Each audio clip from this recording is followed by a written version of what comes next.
Sunday experience. We're so glad you're here today.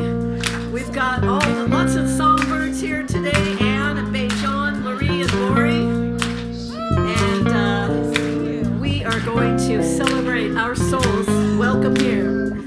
That's right. That's right. You're in the right place at the right time, whether you're live streaming or you're here in person. Let's sing about how we're all welcome here. And happy November. I'm in the right place at the right time. I am just where I am meant to be. I'm in the right place at the right time. I am just where I am meant to be. In the right place. I'm in the right place at the right time. I am just where I am meant to be. I'm in the right place at the right time. I am just where I am meant to be. Oh my soul, oh my soul is welcome here. Oh my soul is welcome here. I am getting the message loud and clear. My soul is welcome here. You are in for such a treat today. Wait until you hear this talk and meditation. Amazing. I'm in the right place at the right time. I am just where I am meant to be. I'm in the right place at the right time. I am just where I am meant to be. Oh, my soul is welcome here. Oh, my soul is welcome here. I am getting the message loud and clear. My soul is welcome here. Oh, my soul is welcome here. Everybody, my soul is welcome here. I am getting the message loud and clear. My soul is welcome here. I'm getting the message. I am getting the message loud and clear. My soul is welcome here. My soul is welcome here. My soul is welcome here. My soul is welcome here. My soul is welcome here. My soul is welcome here. My soul is welcome here. My soul is welcome here. My soul is welcome. I am getting the message loud and clear. My soul is welcome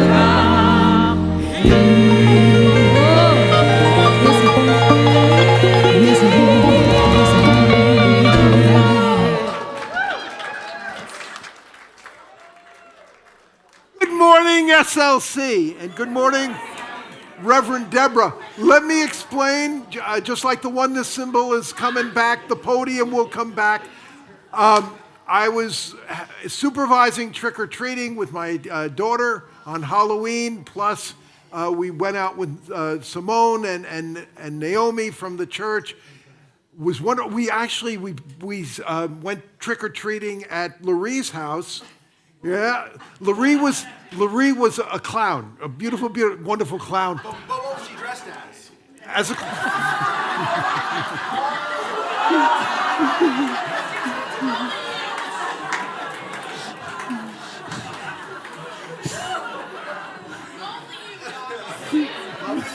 And the battle of the musicians continues. And somebody said you should make up a sexy story about I fell off the curb and smashed.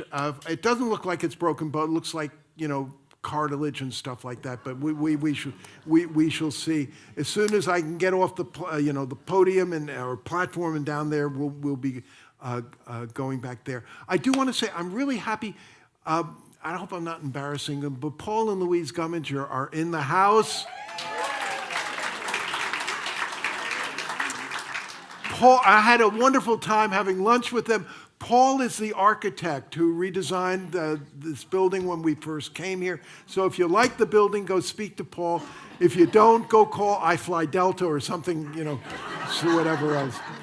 And Reverend Deborah, I see you sitting. Did you fall on Halloween too? I'm just here out of sympathy. Oh.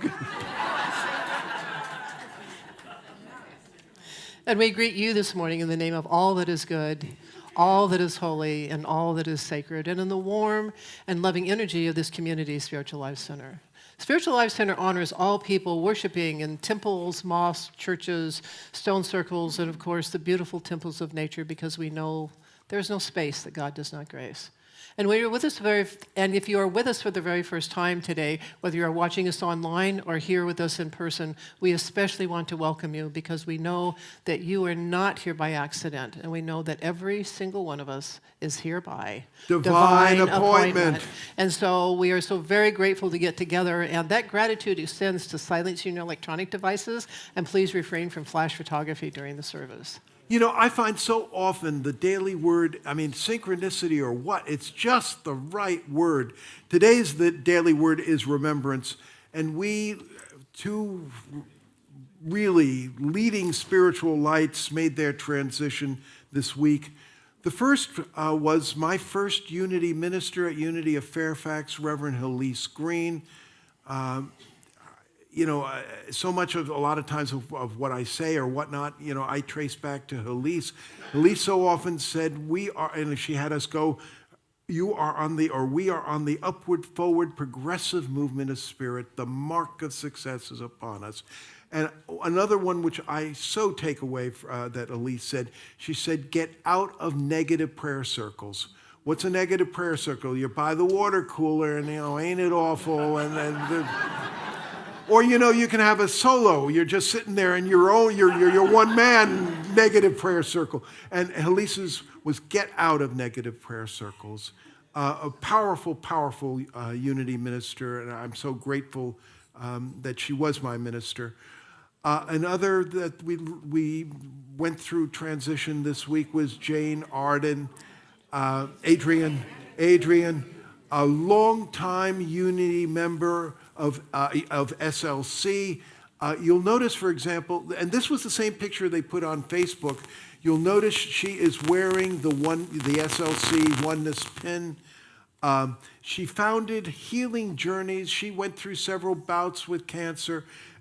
These Healing Journeys, it was a yearly conference which was so popular. She was on the board of SLC. She won SLC's Light of the World honor. And you know what? So many of you, when I asked you about Jan, your response was, and she was a fun person. And so she will be deeply, deeply, deeply missed. Today's daily word, as I said, is remembrance. And the affirmation is, I cherish the memories of my loved ones. Today, I remember life is eternal as I honor my dear ones who have passed. I send love and life to those who have enriched my life. My heart beams with love and gratitude as I cherish the memories I hold so dearly. I honor and reflect on the relationships that have meant so much to me. I open my heart, allowing myself to feel the tenderness of my emotions. I sense my relatives' love, a reminder their presence is alive in my heart. I visit my memories in the stillness, grateful for the times we spent together. My beloved's love, wisdom, and strength are in me. As I remember these special ones, their memory will be a blessing that transcends time and space. And from the Gospel, according to Luke, we read, then he took the bread, and when he had given thanks, he broke it, and he gave it to them, saying, this is my body, which is given up for you. Do this in remembrance of me. Dear Spirit, thank you for the spiritual mentors and sages that have been in our life. Thank you for these wonderful teachers. And help us to remember that the same powers that were in them, the same talents that were in them, are also in us.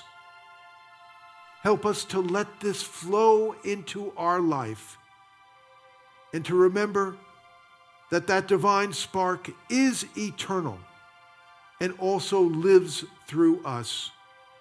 Thank you for SLC, this wonderful, wonderful city on a hill with a powerful message not just for Sacramento, but for the world beyond.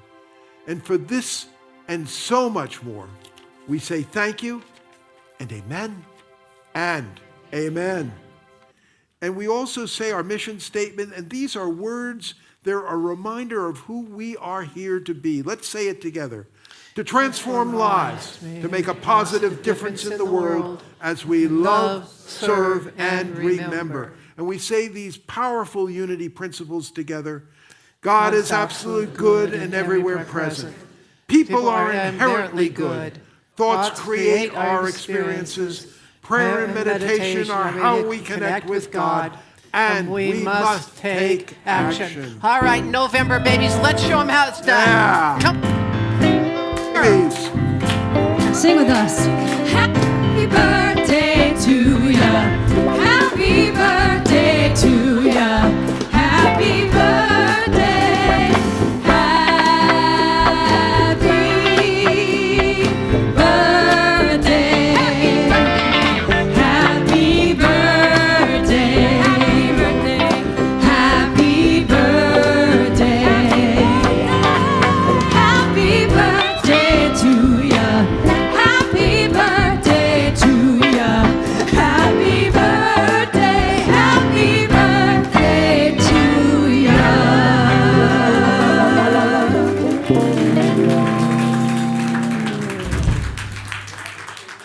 And of course, this being the first Sunday of the month, November, which of course is the best month, I'm just saying. Shirley Brown always does our flowers, and she did a beautiful, beautiful job again this month. So thank you, Shirley, very much. Of course, on Wednesday, we have the Oneness Prayer Circle that starts at 5:30, and we're having a really amazing experience with it's about 25 minutes. And we pray, and we spend some time in quiet, and we share a little bit, and it's a very, very lovely 25 to 35 minutes. And then, of course, this week it's the birthday bash because it's the first Wednesday in the month. And so for those of us who have a November birthday, come. There will be cake. There might be pumpkin pie. And we will share it with the rest of you. So come celebrate with us. And the soup dinners are fantastic. Yeah. So Wednesday, November 5th from 6 to 7, and then at 7 o'clock. Actually, the meal is really till 6:45. We should change that because, time to get over here. And then there is the the Faith in Action Wednesday Forum with Reverend Rick and Peg Sorrentino, and there's two more nights of that through the 12th. So come join them for a lovely conversation, and that's from 7 to 8:15. And then next week, I am going to be doing a roundtable after this service, roughly 1:15. It's going to be on Christian nationalism. This is a movement which, believe it or not, is growing, and you really should know something about it. And so looking forward to meeting on Christian nationalism and having a wonderful roundtable on it. See you next week on that. And we have the SLC holiday auction coming up. It is an online auction. It starts on November 9th, and it will end on November 22nd. Now, it starts at 2 o'clock on Sunday afternoon on the 9th because we wanted to give all of the 11 o'clock people time to get home, and not give the 9 o'clock people that much of an advantage. So... So it will start at 2 o'clock. It'll open up at 2 o'clock on the 9th, and then it will close on Friday, actually, at 6 o'clock on the 21st to give people time to pay for things, and then they can come pick them up on the weekend. So you'll hear more about this next week. They are going to be highlighting the Slow Light Connection house concert at Tom and Judy Christman's house. That's going to be like the most special thing, but they've got lots of special things. So come check it out, but we will be hearing more, I believe, from RJ next week, so stay tuned. Now, and we have, go ahead, I'm sorry. It's your turn. No, it's your turn. Okay. Board of Trustees are holding a community meeting on December 7th from 1:15 to 2:45. We're going to be going over the draft strategic planning. And it's, again, draft. Nothing is set in stone. So your opinions, your views are really important. We hope to see you at that community meeting on December 7th. And I believe that the community action team has a kind of an emergency here to announce. So thank you, Ruth. Ruth Rizos. Good morning. I am so happy to be here with all of you.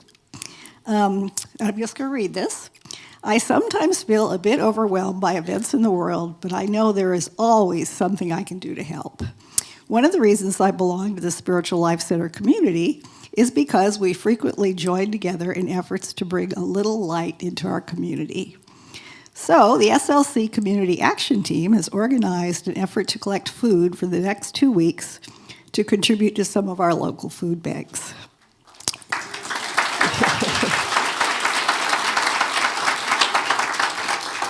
You can add your love to this effort by bringing non-perishable food items such as canned goods, dry beans, rice, and other grains, whatever you can.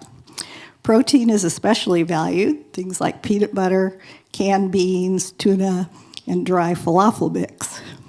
We'll have a food collection table in the courtyard for the next 2 weeks. So bring us something. Thank you. All right. And thank you, Ruth. This is added importance given that so many other government and other programs are shutting down. It's important for us to step up. And it is November, which means Thanksgiving, which means that we will be having our Come to the Table Thanksgiving Communion service on November 19th. And Reverend Rick and I will be the ministers, and the SLC chaplains will participate. And music is with Arie Shiflett and Paula Mandella. So join us on the 19th from 7 to 8. And yes, there will be a meal before that. So come for the whole evening. And on November 23rd, it is Gratitude Sunday. We're going to be coming to the end of our wonderful Faith in Action program. It is Pie Sunday. So please bring pies. We're asking that they be pre-sliced, please. We're also going to be celebrating the installation. I'm going to be installed as your a new minister. It sounds like, it sounds like I'm going to be in the kitchen right next to, Blunken, right next to the, anyway, dishwasher, anyway. But it's going to be a wonderful time. And the person actually doing the installation is Reverend Ken Daigle, who is he is the Unity Minister in San Francisco. He's also the chair of Unity World Headquarters. I'm deeply honored that he's going to be coming and doing this, and he will be our guest speaker on November 23rd. And every month we have an update from the youth ed department, and Lisa Lawson, our youth ed director, is here to give us the news. Thank you, Deborah. Good morning, everyone. It's been such a pleasure to get settled in here at SLC. And Youth and Family Ministries is really starting to have a nice, smooth flow. We've been putting structure in place, both in our planning and in our policies. And this is making a great framework, not only for sacred safety for our kids, but for having a program with long-range vision. And I've been so grateful for all of the help from the SLC staff and from the wonderful teachers and from you all in the community in this effort. We're looking ahead to plan curriculum that teaches foundational unity principles as well as teachings from many faiths in keeping with SLC's interfaith alignment. So in October, our youth ed and our YOU learned about Diwali, which is the Hindu festival of lights. And they made sand rangoli with materials and a lesson provided by Rachel Lyman, and we want to thank her for that. And our teachers all together created a Halloween celebration, which included Becky McPhee's fantastic haunted house room. And not only those fun activities, but we also learned about the spiritual traditions of the Day of the Dead and Samhain, in which we honor our ancestors. Today, they're learning about centering prayer, and they're making prayer shawls. Great pictures, huh? So our monthly Fun Friday continues to grow, and we're excited to let you know that next weekend we will be hosting the Regional Youth of Unity Rally, which will include Unity YOU chapters from all around the region right here at SLC. SLC is always looking for ways to include and integrate our youth into our greater spiritual family. And because you are the heart that loves and supports and knows the importance of giving these kids a solid spiritual foundation and of teaching them practices that will help them be present in this world with confidence and power. We are so grateful to you for all that you give and all that you are to our youth. Thank you so much.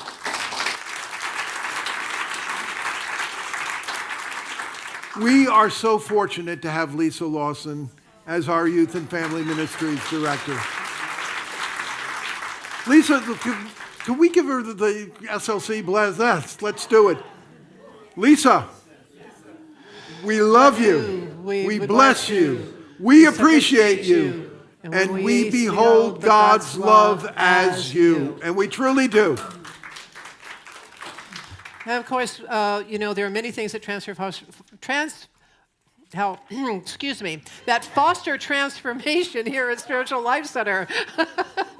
And of course, the most important one is prayer and meditation. And so if you are having a moment of challenge, a moment of celebration, go find a chaplain. They wear the white stoles, chat with them, have prayer with them, and just spend some time in that energy. And I think you'll really walk away feeling really good about yourself. Also, you can check out our weekly small groups and other offerings. We're working on a happenings wall here in the lobby. So right now you can go out and talk to people at the hub, or you can also, go look and find everything we could possibly have online.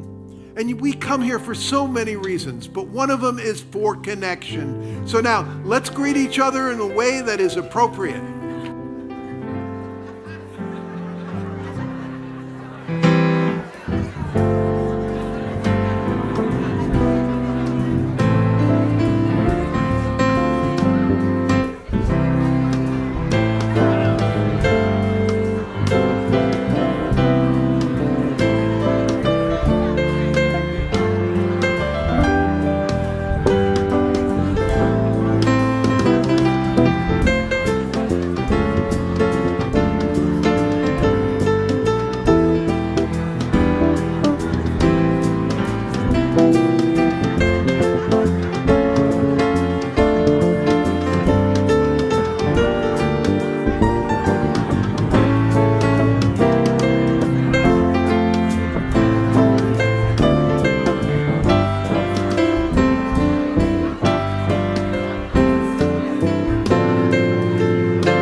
All that good energy and help us in singing our Faith in Action tune. It is week 5. Can you believe it? And we got the power. Help us sing. Let there be light. Let there be light. Our light shining in the presence and power of Spirit in me. Let there be light. Our light shining in the presence and power of Spirit.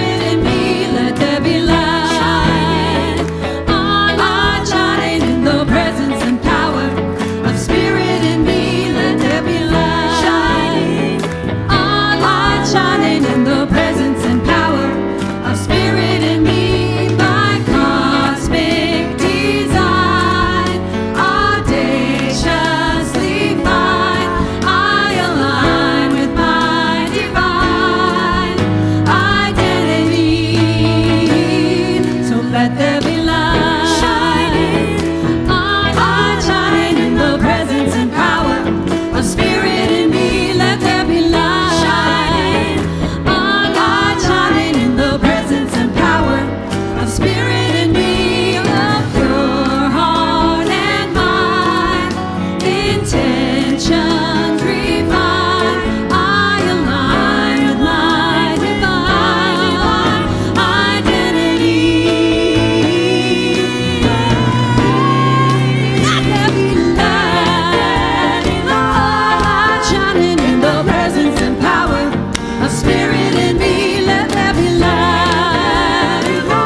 I got the power.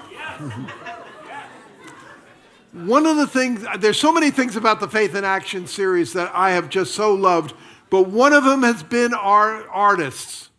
And not just the art, not just the visual art, but the written statements.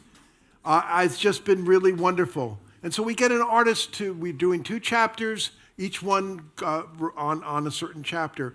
Our first artist is Elizabeth Gonzalez, and she writes, "When in my shadow self, in fear, I cease to breathe, dimming the light within, constricting my heart's glow. As I deeply breathe and let go, a soft current of light flows through, setting my heart on fire, beating in tune with the universal rhythm, vibrating every cell and atom in a cosmic dance in harmony with the divine. As the golden light streams into my mind, it reveals the nothingness of shadows. Divine light reveals what I have tried in vain to understand, the truth that sets me free. Then, and only then, do I live a luminous life."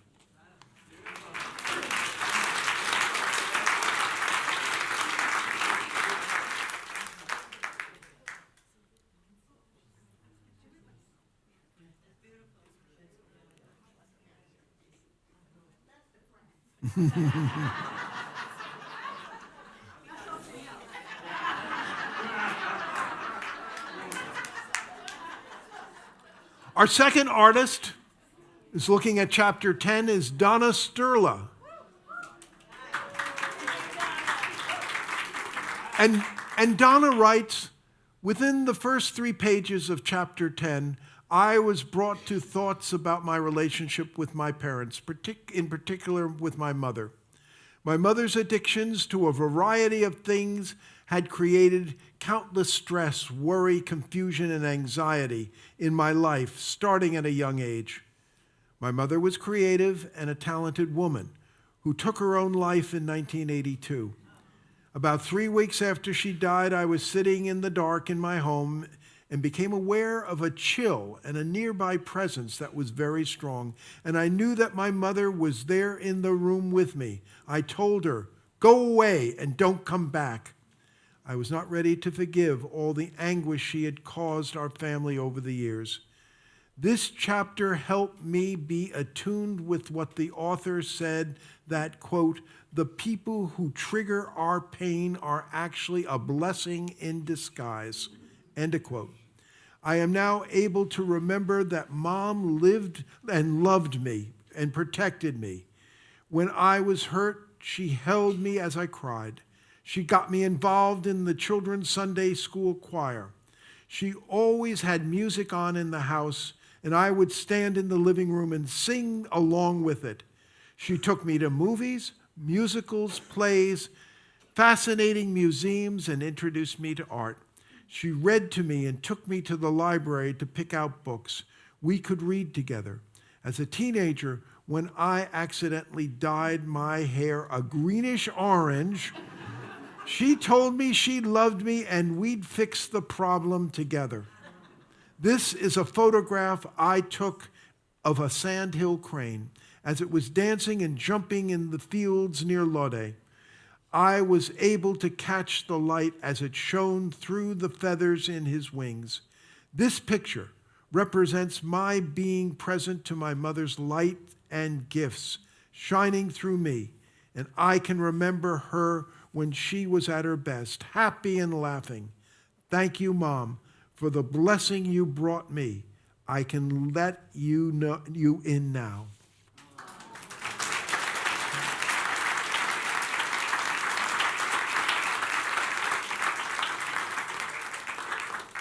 Thank you so much. We are blessed by our artists.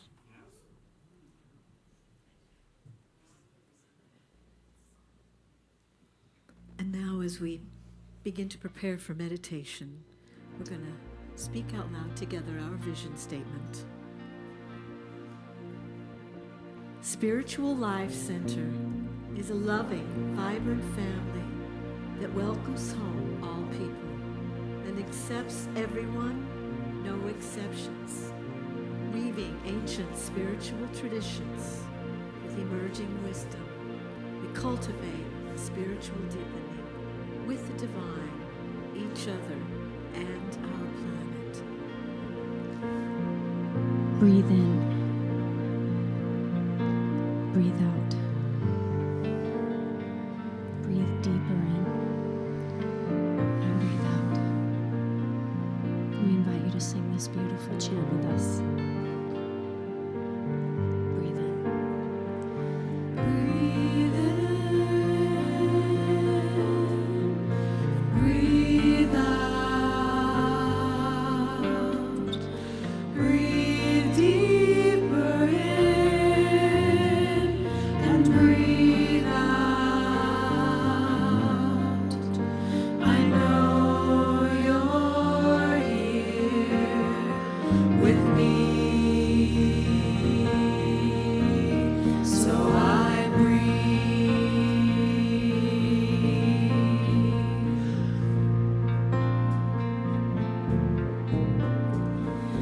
I am part of one,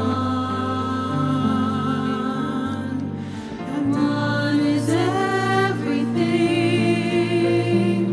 and everything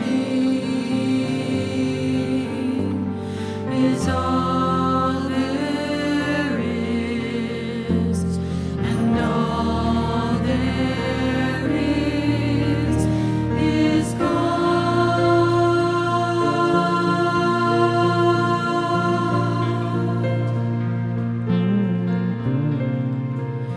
Breathe in, breathe out, breathe deeper in and breathe out. I know you're here with me,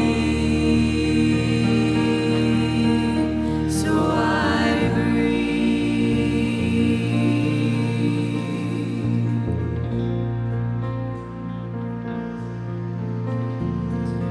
I am part of one, and one is everything, and everything is all there is, and all there is God.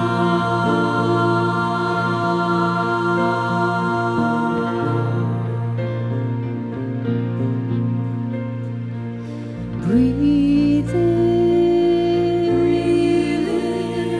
and breathe out. Breathe out. Breathe in, breathe out. Breathe out. Breathe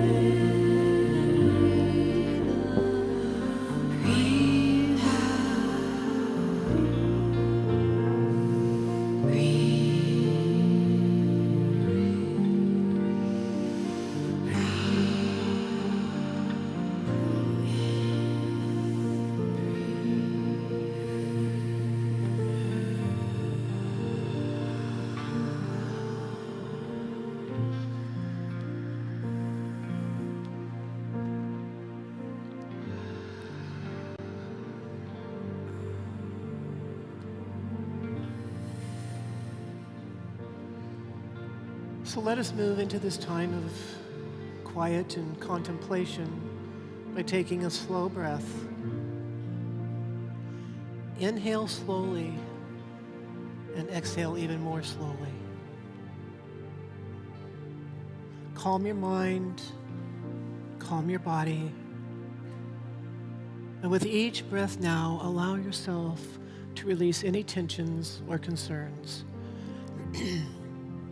Bringing your full consciousness into this room, into your body, and into the sanctuary of your heart. As you relax, your consciousness begins to drift and float up into the ethers, and then you glide down into the land of daydreams. It is early morning, and you are walking a path under a canopy of trees that is mostly in shadow. As you walk along, the sun rises higher into the sky, and beams of light filter down through the canopy, dotting the path with patches of light. You walk in shadow, and then through a small patch of light, and then pass into shadow again. As you continue to walk, the path turns, and you enter what seems like a tunnel of trees. And the trees are so thick overhead that sunlight cannot penetrate. The light dims until you are walking in darkness. You cannot see where to go. There is no definition, no contrast to tell you where to go. You take a few tentative steps, hoping you are going forward. And up ahead, you see a tiny patch of light. Carefully, you make your way toward it, and the trees begin to thin, and once again, the patches of light dot your pathway. The canopy continues to thin out overhead, and now there is more and more light on your path. The sun is high, and the shadows of trees crisscross your path. The sun rises higher and becomes brighter and brighter until there is only light. The light is so bright that shadows disappear, and any definition of your surroundings dissolves. Again, you cannot tell where you are or where to go. And you take a few tentative steps, hoping you are going forward. And up ahead, you see a patch of shadow. Carefully, you make your way toward it as you come to another stand of canopy of trees. And once again, patches of shadow dot your pathway. Now you again walk through patches of shadow and patches of light. There is contrast. You can see your surroundings. You can see your path. Shadow and light are in balance.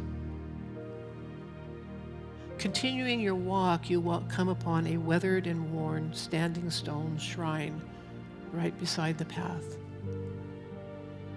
The stone is half light, half dark, and yet each side seems to emit a soft light and invitation. So you put one hand on each side. Sacred energy pulses up through your hands and through your entire body. You feel whole, complete, filled with indescribable love. Realizing that light and shadow both come from the one and make you whole, you fall into deep communion with the sacred stone, and in this moment you accept yourself fully and completely, with no exceptions, and quietly immerse yourself in indescribable love in the silence.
take a soft breath and begin to re-enter your body and receive this blessing. Oh, my beloved, you are light and you are shadow, which is just a different kind of light. Accept yourself. Allow yourself to be whole. Allow yourself to be holy, because oneness is all there is. Remember this always.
My family did.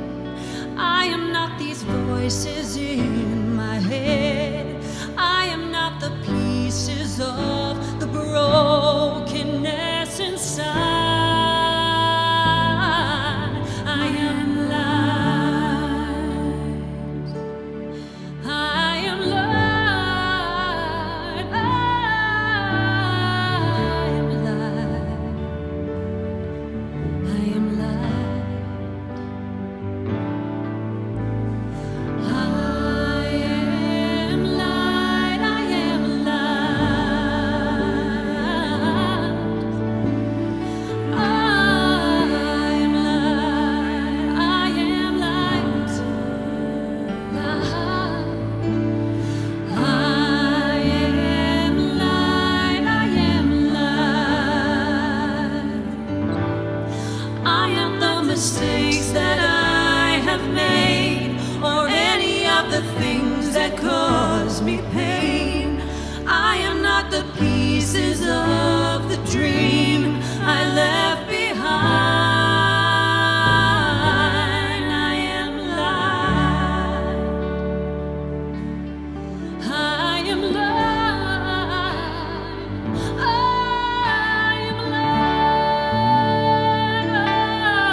am light.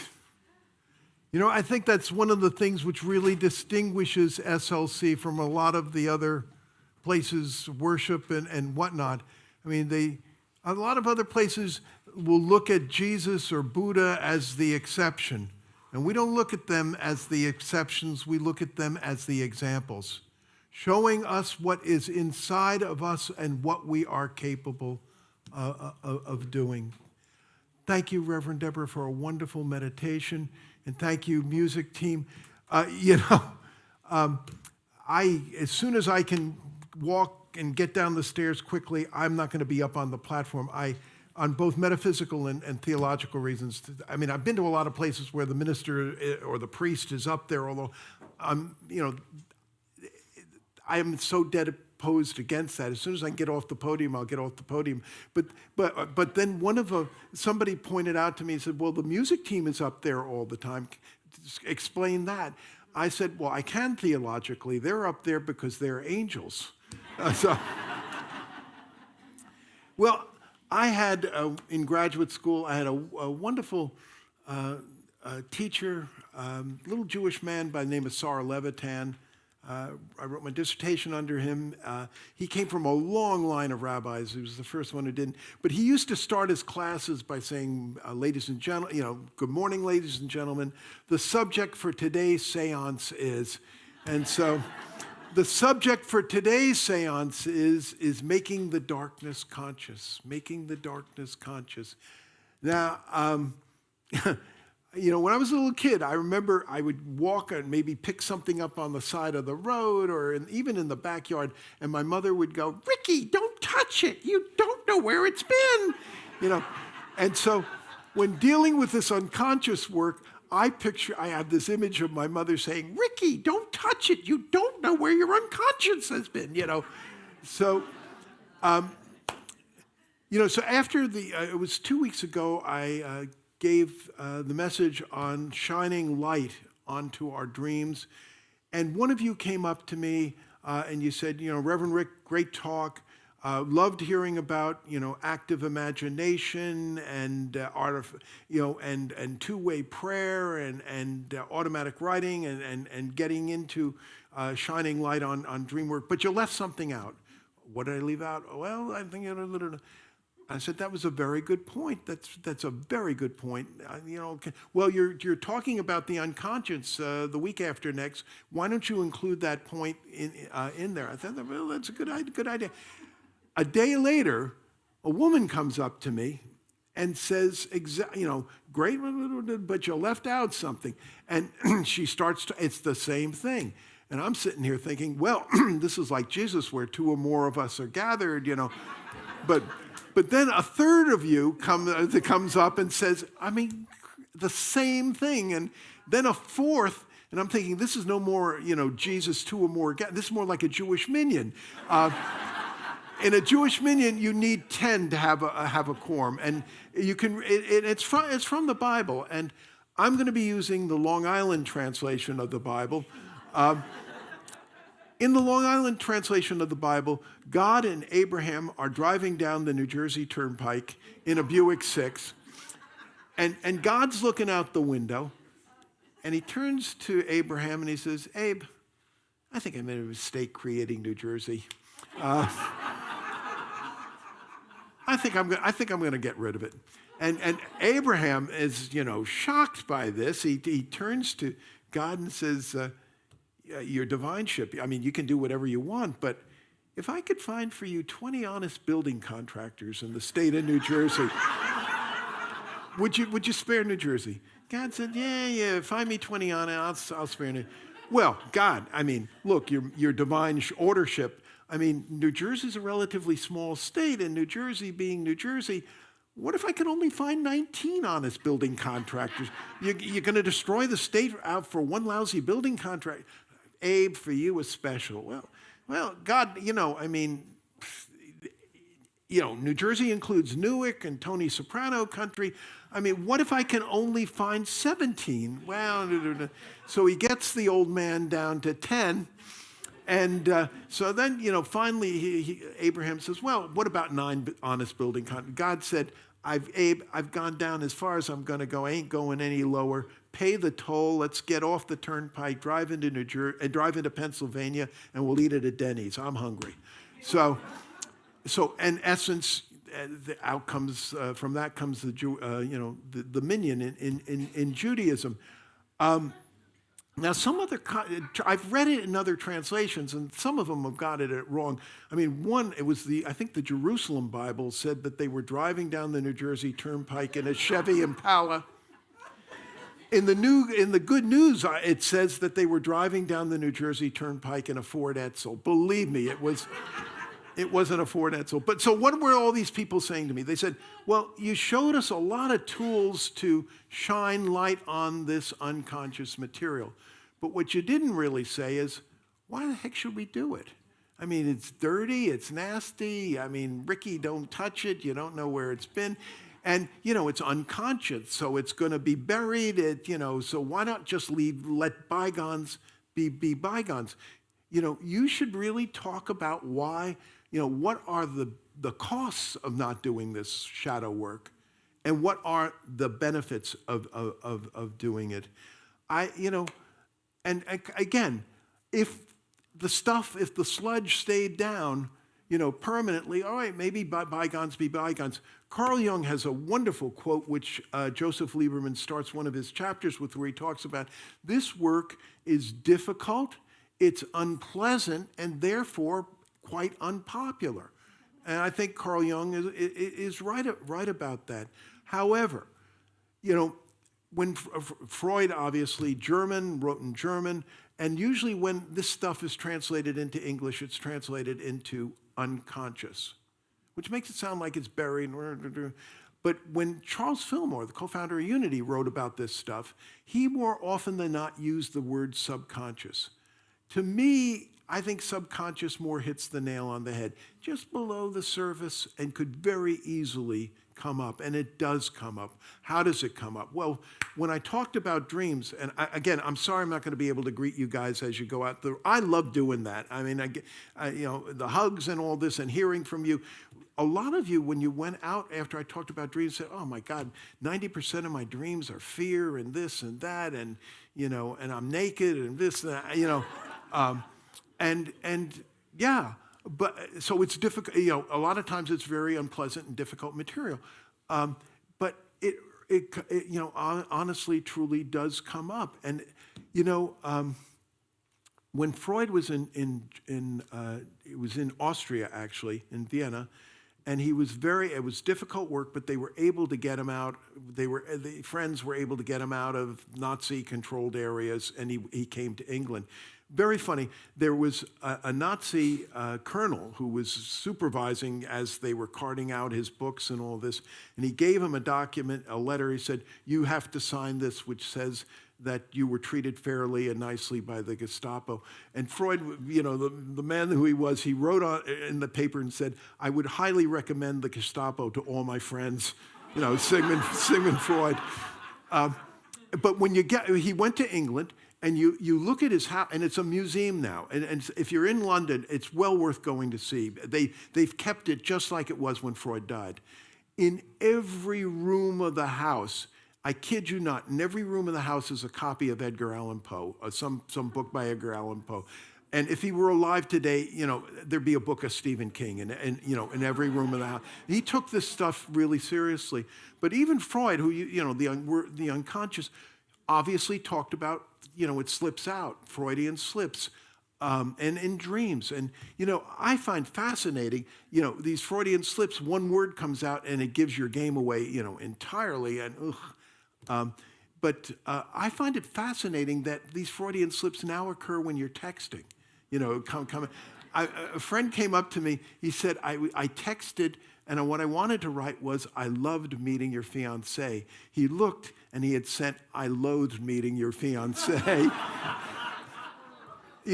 And another, a friend said to me, I meant to say, I'm so glad you're one of my fast friends, and what he typed, I'm so glad you're one of my fat friends, and so... You know, the marvels of technology, I mean, to make yourself look like a horse's patoot to thousands of people, in the old days, it was hard work. You know, you had to write it, remember the blue ink and mimeograph, and then you had to fold it and put it in envelopes, lick the envelopes, put the stamps on. That was hard work. But now, through the miracles of technology, you can make yourself look like a horse's patoot to thousands of people in a nanosecond. All you have to do is push the send button, you know? And so comes out in that way, but also so often it comes out as sort of the themes of our lives, the driven qualities, the stuff that sort of just we know but we don't really know. I remember doing pastoral counseling in Tulsa, Oklahoma, with a wonderful young woman. She was so looking for Mr. Right and kept on winding up with Mr. Wrong. You know, that driven, you know, as it were, that driven quality, which, you know, why am I doing this? Why, you know, but it's moving us along. I so like was a Jungian analyst. His name is Robert A. Johnson. I highly recommend anything that he has written is well worth reading and studying. Robert Johnson writes, "The only choice we have is whether we will incorporate the shadow consciously and with some dignity, or do it through neurotic behavior." And, you know, Carl Jung also said, what you are truly longing for is in the cave you're frightened to go into. I think there's a lot of truth to that. So I'm going to tell two stories which I think really demonstrate what are the costs if you're not doing this stuff, but what are the benefits if you are doing it. The first story, well, the first story is going to be about my first wife. Boy, you Californians sometimes have a real way with words. I mean, I have loved meeting you in my office, having coffee, going to restaurants with you. I've gone to several of your homes. Have really enjoyed it. So I was with one of you, a guy, and we're in Bella Brew, of all places. And he turns to me and he says, tell me about yourself. Where'd you go to school? And so I told him, and then I said, and then, you know, I was graduated, got my BA, and 2 weeks later, I was married. And he turned to me. Again, you Californians have a way with words. He says to me, "Oh yeah, in California we call them starter marriages."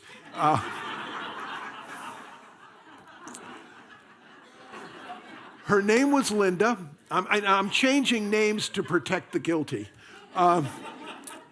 Her name was Linda, one of the brightest people I have ever known, but also very neurotic. Her father, I'm going to call Robert, also extremely brilliant. And he had, after World War II, went to Japan. He spoke fluent Japanese. And he set up a company where he got Japanese manuscripts, plays, novels, got them translated into English, and then got them published in the United States. Got U.S. novels and plays and stuff like that translated and published in Japan. One thing, however, this whole company was a CIA front. He was a CIA agent. So they're in Japan. Little Linda, almost by 3, is speaking 2 languages fluently. She's speaking English and Japanese. And the stories were that the father and, Robert and Linda would speak pretty sophisticated Japanese to each other. But when she wanted to talk to mommy, she knew she had to dumb down the Japanese to, communicate with mommy. So anyway, one day, the cover of this company and Robert's cover was blown. It's an interesting story. It's for another day, though. The CIA realized the cover was blown. They got them out of Japan as quickly as possible and back into the States. So here's little Linda, blonde-haired, blue-eyed, speaking fluent Japanese. And so she's in the States. Every time she starts talking fluent Japanese, people are pointing. Linda went silent, didn't say anything. It's almost, it's 2 weeks and she's not talking, and the parents are getting concerned. Finally, when she starts talking, she is talking only English. and can't remember a single word of Japanese. It was all pushed down. So fast forward, we're now in college, we're a couple, and she says, it's there. I know it's there. I know it's there. I'm going to take a beginning Japanese course. Maybe it will come up. And so she starts, and it's difficult. I mean, it's not really coming, a little, but not that much and all that. One night, we are at a wonderful Japanese restaurant in New York City. There are two maitre d's. One's on, the other's off, then he's on, and then she's off, or whatever. So the maitre d' who was off comes over to our table. And Linda and the maitre d' start talking in Japanese. And the conversation's 5 minutes, 15-minute conversation, has gone on. Finally, arigato, and then off. I looked at Linda, I said, wow, you just had a 15-minute conversation in Japanese. She said, no, we were speaking English. I said, Linda, I speak two languages, American English and Long Island, and you weren't speaking either of them. I was speaking Japanese. And all of a sudden, that Japanese stuff starts to come up. The Japanese department at the university moves her up to an intermediate. No, move her up to advanced. A month later, she's taking graduate courses in Tales of the Genji, which was written earlier than Chaucer's Canterbury Tales. Now, as she said, it was like a pressure cooker pushing this stuff down. As that started to come away, you could see that some of her neurotic behavior was starting to vanish, as it were. Now, even more so, she started putting two and two together. I think Taylor Swift has really hit the nail on the head with one song in particular, where she says, I knew you were trouble when you walked in. Shame on me. But she went for it anyway. The thing of knowing something in one level, but not knowing it at the same time. She started to really put this together about the CIA. And so it's the Vietnam War. And there are all these men, Robert's generation and all that. And they're not real uncles, but it's Uncle Fred, it's Uncle Paul. And they're all going to Vietnam. And so she said, Uncle Paul, Agriculture Department. No, CIA. Uncle Fred, Commerce Department. No, CIA. I mean, and as she does this, more things start falling, and you could see more of the shadow and integrating it, and more of that neurotic behavior really falling away. Finally, and this relates to her, to family. Her grandfather, everybody called her grandfather Bob. Bob was a leading professor at one of the most prestigious universities, colleges on the East Coast. He was very close and a part of what was called the Algonquin Circle. Now, there's a hotel called, and it's still standing, the Algonquin Hotel off Times Square. And in those days, the 30s, 40s, there was the Algonquin Circle. There was, Robert Anderson, Dorothy Parker, Alexander Wolcott, Harpo Marx. Bob was very good friends with Harpo Marx, and I mean, and F. Scott Fitzgerald, was friend. But he was in California then, in the movie industry. But when he came back to New York, he would be there. One night, Linda and I and her brother went up to the attic, and we found letters from F. Scott Fitzgerald to her grandfather. I mean, you don't find letters written to family members from F. Scott Fitzgerald that often. But Bob was gay. Now, put yourself in the morality or the norms of the 20s, 30s, 40s, 50s, 60s. Linda started to realize, well, Bob married my grandmother. It was cover. Wow. Well, of course, she also had money, but that was.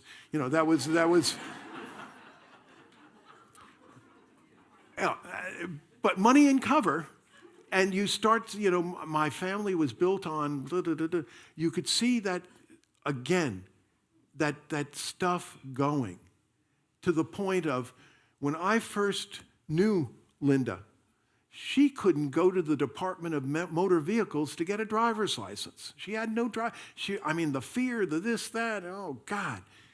But now, she applied to Princeton University for a doctorate in English. And she had to make presentations to some, the leading, intellectuals, lights.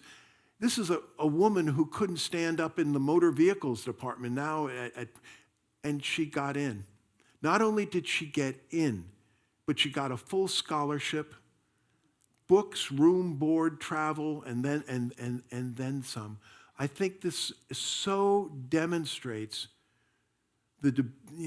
how when we don't deal with this stuff, it so diminishes what we are capable of being and who we came here to be. But when we start dealing with it, it is a power, there is a force. There truly is what I would call a Christ within, a Buddha nature, an Atman, a higher self, that really does, as it were, help us to make our dreams, as it were, come true.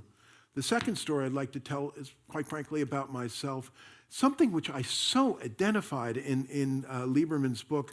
Lieberman had a very difficult relationship with his parents, and he writes about it in his book. He had a father who seemed almost constantly yelling at him, diminishing him. For example, now, if you take eye doctors, if the eye doctors were like an army, you would have like the opticians would be like the majors in the army. Then the optometrists would be like the colonels in the army. And then the ophthalmologists would be the generals in the army. So Lieberman is an optometrist, a colonel in the army, as it were. It's his graduation. He's done very well. He writes about this. He did very well. So during right after the graduation, his father leans over and says to him, "It's really such a shame you didn't become an ophthalmologist, or you didn't become an ophthalmologist." It reminded me very much of a woman. I did pastoral counseling again in Tulsa. She wanted so much to, she was a TV journalist and only had small this, that, and the other. Finally, she gets promoted to anchor the TV news on the weekend. She goes to her father and says, "Daddy, I'm the anchor of the weekend news." Her father looked at her and said, "What kind of person? Now, who watches the news on the weekend? And so, I don't want to take out the world's smallest violin player, but it was, with my parents, it was difficult. For example, but when you do this work, a lot of things which would have driven you crazy. Now you can almost see the humor in it. I understand my parents had, in many ways, it wasn't easy being them. The forgiveness is there. They did the best they possibly could. But a few weeks ago, or a while ago, Anne and Arie and Paula were rocking the house. And it was a full house. It was a full house. You guys were standing and it was going, oh my goodness. I had the fantasy or daydream, and I'm standing over there, and I have a fantasy. My mother, who long ago, a while ago, made her transition. My mother is standing next to me, and I felt like turning to her and say, "See, Mom, I'm the senior minister here." And in the fantasy, my mother turned to me and said, "Ricky, what kind of cockamamie congregation paints the walls of its congregation blue, For the record, I love that shade of blue. Don't change it, please. But my response to this, it was, a driven quality. And I talked to you about it on my trial week here about the merit badge syndrome. Maybe if I just get another merit badge and put it to my chest, that hole will be filled. Maybe one more merit badge, be the advisor to one more U.S. presidential commission, and Mommy and Dad, the ghosts of Mommy and Daddy will rise and say, "Ricky, God, you were right all along, and you've turned out so wonderfully well," and all. That driven quality of super achieving. And it doesn't, for me, I found it honestly doesn't work. as you start doing the work, you can start to see that grip diminish to the point of, true story, I started here on August 17th, so it was one of the first, I think it was the second week in September. I get a call from the incoming chairman of Unity World Headquarters, and we're talking, and he turns to me and says, so Rick, let me cut to the chase. We'd like you to serve on the board of Unity World Headquarters, become a board of trustee member. In the old days, I would have said, I'm taking my pen out and I'll sign right now. And I'd be sitting there thinking, well, in another 3 years, I'll wind up the vice chairman of Unity World Headquarters. Then give me another 2 years and I will wind up the chair of Unity World Headquarters. Look in the sky. It's a bird. It's a plane. No, it's the chair of Unity World. So having done the work, I was able to say, can I call you back? I want to go into prayer and meditation about this. And I did that. And several things came out clear. I am, father of Therese, my 10-year-old. That in and of itself is full employment right there. I plan to, hopefully, Peg and I will be married in the new year. What a way to start a marriage where you're on the road and all your drive and energy is to become chairman of Unity World Headquarters. I've just started being the senior minister at SLC. Yes, the numbers are going right and all that, but you take that, you are going to be doing a blank poor job. I told Peg about this, about this part of the message, and I said, I finally realized what I want to say is if I took it, I would do a blank, you fill in the blank, I would do a blank poor job of parenting Therese. I'd do a blank poor job in our marriage, and I would do a blank poor job at SLC. And Peg said to me, Rick, she said, Rick, don't say blank poor, say inadequate. So you see, Peg, I'm following your advice. I would have done an inadequate job of parenting, an inadequate job in the marriage, and I would have done an inadequate job here. I also received a call from Reverend Jim Blake, who is the president and CEO. So I called them and finally and wrote to them and said, thank you, I am deeply flattered, but not now, and it's not, and anyway. I told this story to the board at a board meeting, and a board member came up to me afterwards and said, that was a good example of self-care, a good example of self-care. Another one of you came up to me and said, God, you really seem like a type A. I said, but you should have seen me before. I was a type AAA, so. And so I don't want to pass off that I have a black belt in any of this. I have at best a blue belt.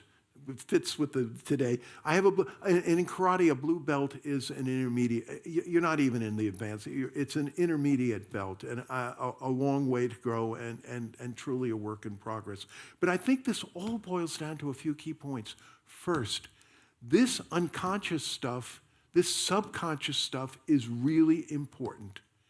Next, there are ways of shining that light, of making the darkness more conscious. And also, I think Robert Johnson is so right, the choice is not, is this stuff going to stay buried? We can either integrate it into our consciousness in a productive way with dignity, or believe me, it's going to come out at the times when we least want it, and it's going to come out in some pretty neurotic and destructive ways.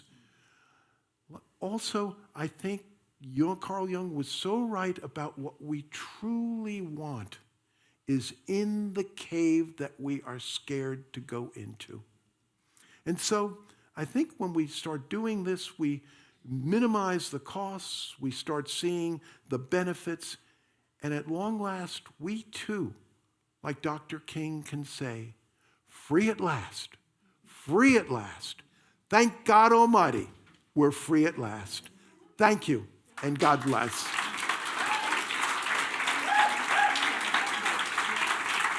Namaste. I lost it. Thank you. Thank you, Reverend Rick. Of course, we have our affirmation that we say each week, and I was thinking about the unconscious or subconscious. I write these affirmations, but I probably do it in like March or, I don't know, June or whenever, and I just put them away. And then when we bring them up on the screen, I'm going, I wonder who wrote that. As it just goes back into the silence. So we're going to say these 3 times. We'll say it and then take a breath. Say it again, take a breath. We've done this before. I live in the zone. I am a silent, peaceful witness, attracting my highest and best. I live my light.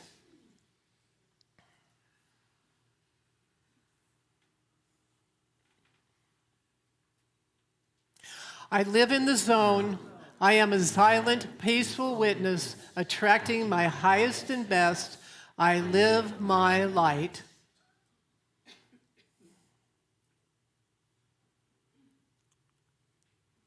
I live in the zone. I am a silent, peaceful witness, attracting my highest and best. I live my light. Yay. Next week, Reverend Deborah Phillips will be here. She is going to...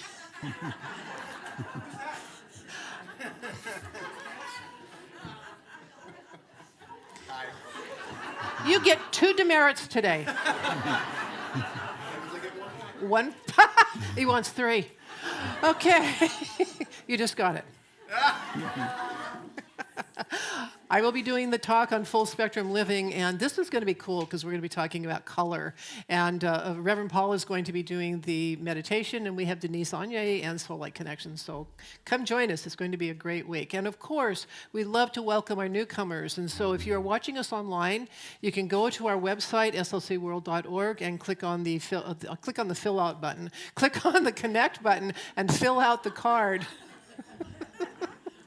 Fill out the card, and then you will be getting information about what we're doing. And what I love about this is that especially if you live close enough, or if you travel to Sacramento and you've been watching online, you can visit us in person. We would love to see you in person. Yes. And of course, we also love to welcome the newcomers that are here in the sanctuary, and because we will bless you and we will appreciate you. And so if you're here for the very first time, in a moment I'm going to ask you to raise your hand, but first I want you to know that we have a welcome table, and we're going to give you a card. You can fill it out, take it to the welcome table, and there is a small gift and a lovely warm welcome for you. Anybody here for the very first time today? We have one right down here.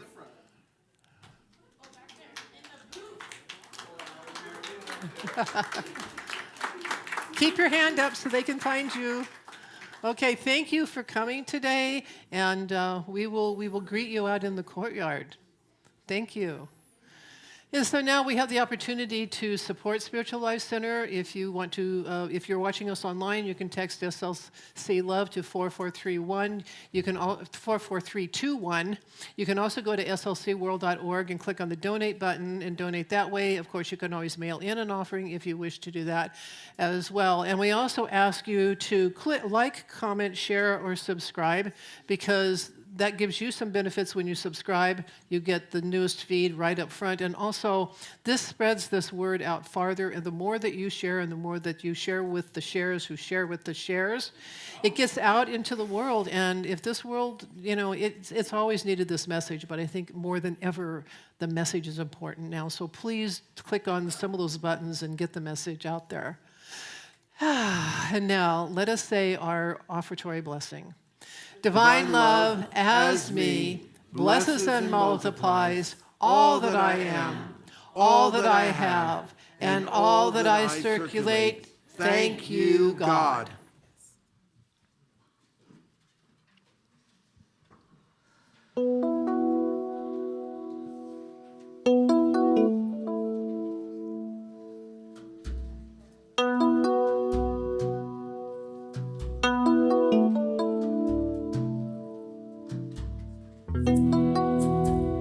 Why be afraid if I'm not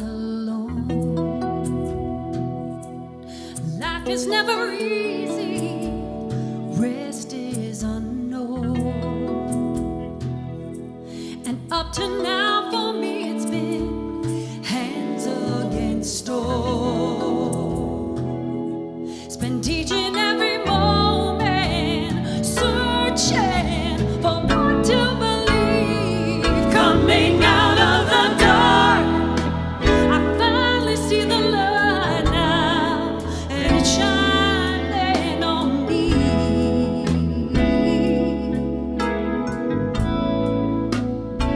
Coming out of the dark, I know the love that saves me. You're sharing with me.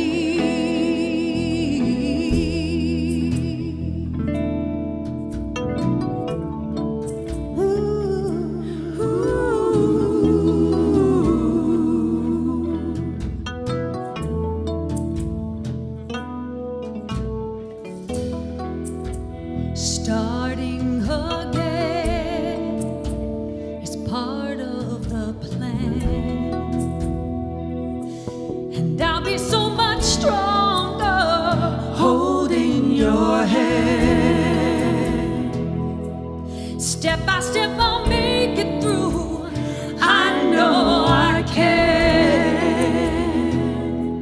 It may not make it easier, but I never felt you near all the way. Coming out of the dark, I finally see the light now, and it's shining on me. I see the light, I see the light, I see the light.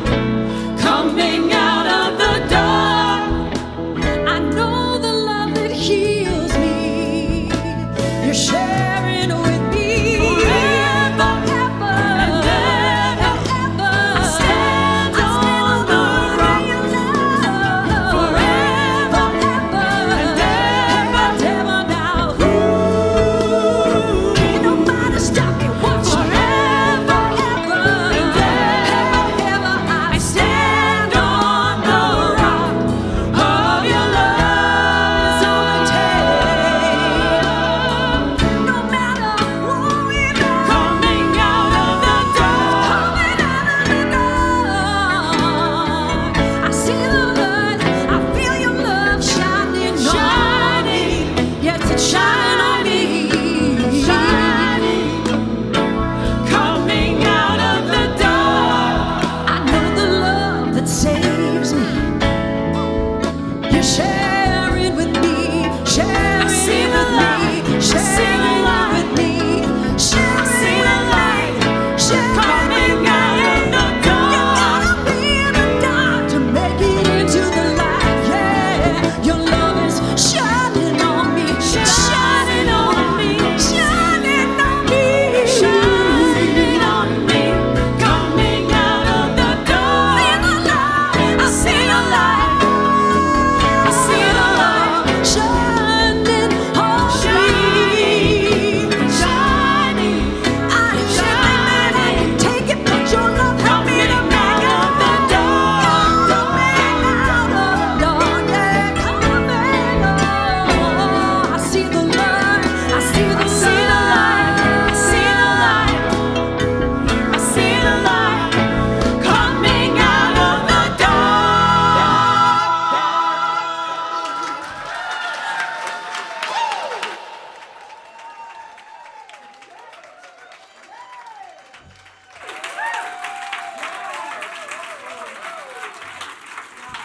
Shining that light into the dark. You have the power and you can do it. Oh, dear Spirit, thank you for the prayers in our prayer box and for the prayers that remain on people's hearts. Help all to know that spirit of love, faith, strength, power, wisdom, and zeal. That we have the power to overcome the challenges that do face us and to be examples of that light in the world. Dear Spirit, thank you for the investments that are made into this ministry in terms of time, treasure, and talents. Without these investments, this ministry would fold in a heartbeat. Thank you. And for this and so much more, we say thank you and amen and amen. And we also say that wonderful prayer for protection. The light of God surrounds us. I am the light of God. The love of God enfolds us. I am the love of God. The power of God protects us. I am the power of God. The presence of God watches over us. I am the presence of God. Wherever we are, God is, I am, and all is well. And we also sing that incredible peace song.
There's going to be more music, and then join us out in the courtyard for fellowship.